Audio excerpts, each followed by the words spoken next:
બિહારની 243 બેઠકો માટે 2 તબક્કામાં જામશે જંગ। 6 નવેમ્બરે 121 સીટ પર તો 11 નવેમ્બરે 122 સીટો પર થશે મતદાન।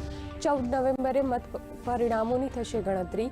આમ આદમી પાર્ટીએ 11 ઉમેદવારોની પ્રથમ યાદી કરી જાહેર।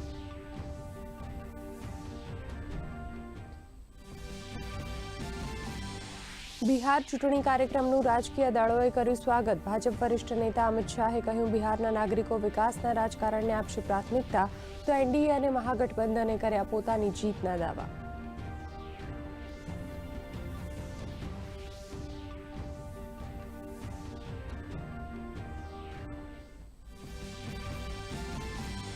દેશની દરિયાઈ સુરક્ષા થશે વધુ મજબૂત। એન્ટી સબમરીન યુદ્ધ જહાજ આઈએનએસ આંદ્રોથને નૌસેનામાં કરાયું સામેલ। નિર્માણમાં 80%થી વધુ સ્વદેશી વસ્તુઓનો કરવામાં આવ્યો છે ઉપયોગ।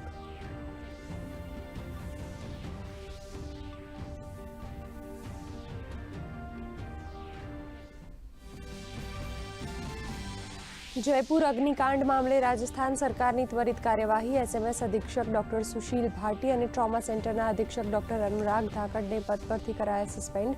फायर एजेंसी विरुद्ध पण एफआईआरना निर्देश। होस्पिटल में आग लागवाथी 8 लोकोना मौतनो छे मामलो।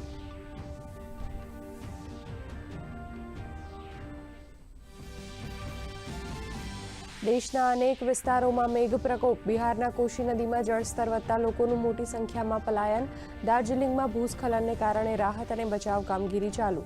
दिल्ली में वरसादी माहौल तो उत्तराखंड और जम्मू कश्मीर में बरफवर्षाथी वातावरण में पलटो।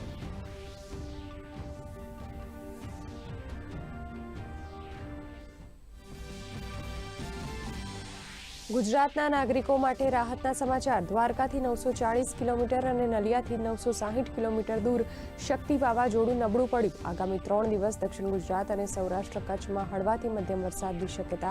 बनासकांठाना वाव, थराद, दियोदर और कांकरेज में वरसादी माहौल।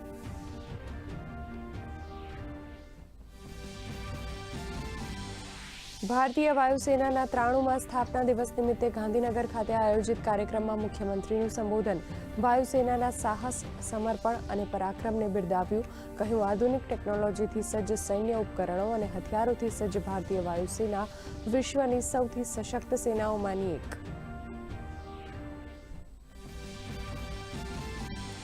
गृह राज्यमंत्री हर्ष संघवीनी अध्यक्षता में आरटीआई सप्ताहनी उजवણીનો प्रारंभ। गृह राज्यमंत्रीए કહ્યું, ગુજરાત આરટીઆઈના પારદર્શક અને ઝડપી ઉકેલ લાવવામાં બન્યું અગ્રીમ હરોળનું રાજ્ય।